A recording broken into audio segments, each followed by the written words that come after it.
Assalamualaikum warahmatullahi wabarakatuh. Bismillah, alhamdulillahirabbil alamin.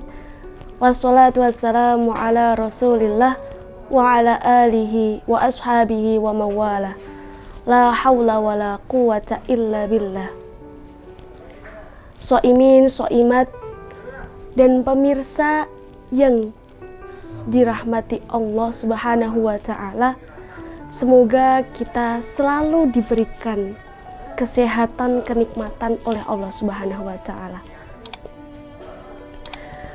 Dalam kehidupan ini, kita sebagai makhluk hidup tentunya bukan hanya memerlukan uang yang untuk membeli ini itu. Akan tetapi, sebagai makhluk hidup, kita juga memerlukan istirahat, yaitu tidur. Tidur merupakan istirahat yang alami.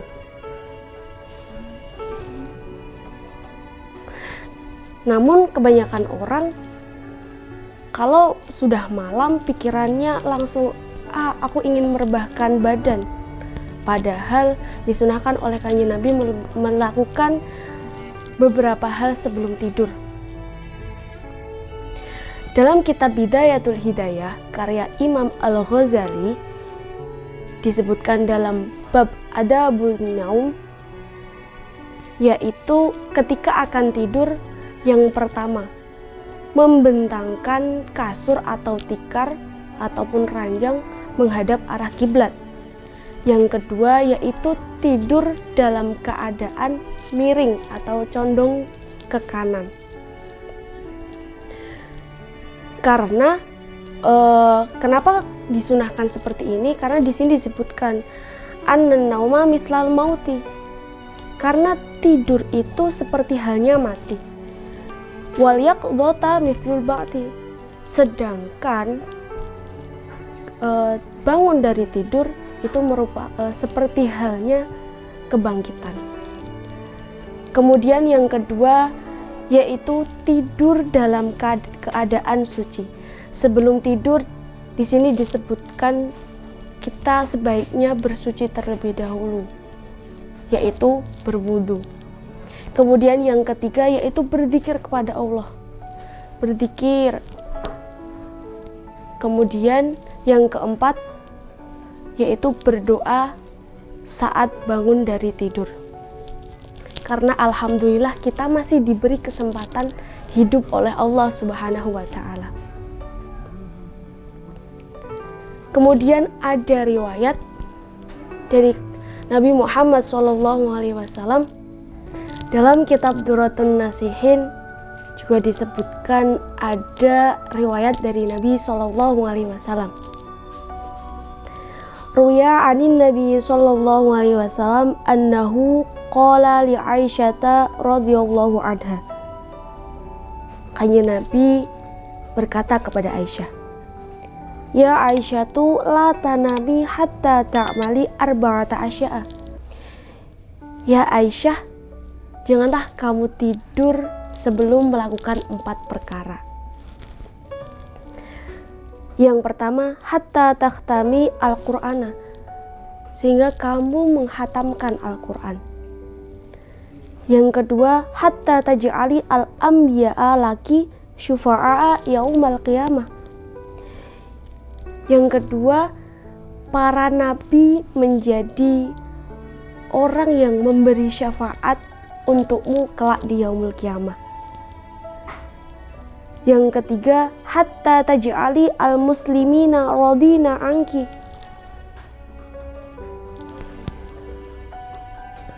Orang-orang muslim ridho kepadamu. Hatta taj'ali hajjatan wa umrotan. Yang keempat yaitu laksanakanlah haji dan umroh.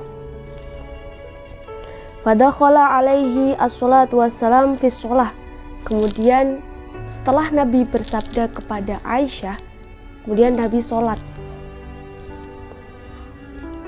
Kemudian di situ Aisyah duduk menunggu Kanjeng Nabi selesai dari sholat.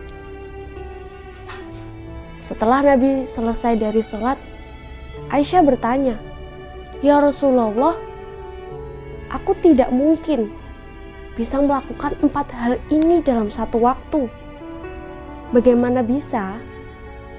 Kemudian ketika Nabi mendengar pertanyaan dari Aisyah, Nabi hanya tersenyum. Kemudian Nabi bersabda lagi, "Idza qara'ti qul huwallahu ahad salatan faka'annaki khatamti al-Qur'ana."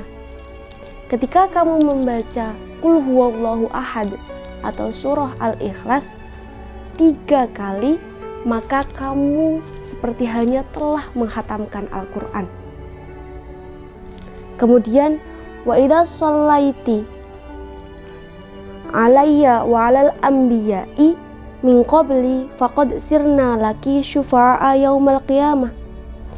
Ketika kamu sholawat kepadaku dan kepada para nabi sebelumku, maka kami para nabi akan menjadi orang yang memberi syafaat kepadamu kelak di yaumul qiyamah.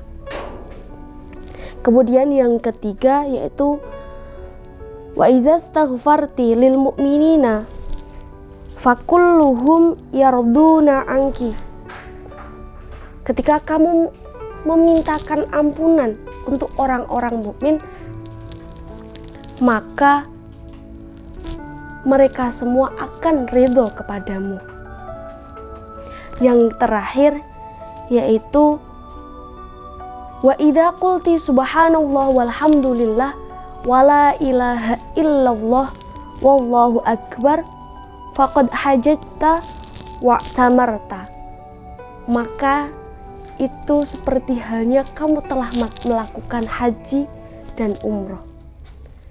Masya Allah, begitu tersiratnya pesan dari Nabi Muhammad SAW. Kalau kita melakukan itu sebelum tidur, maka kita sudah mendapatkan pahala dari kesunahan yang disunahkan oleh Nabi Muhammad SAW. Dan juga tadi yang telah saya jelaskan, pesan-pesan dari Imam Al-Ghazali dalam kitab Bidayatul Hidayah dalam bab Adabun Naum.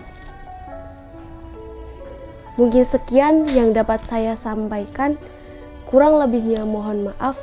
Wassalamualaikum warahmatullahi wabarakatuh.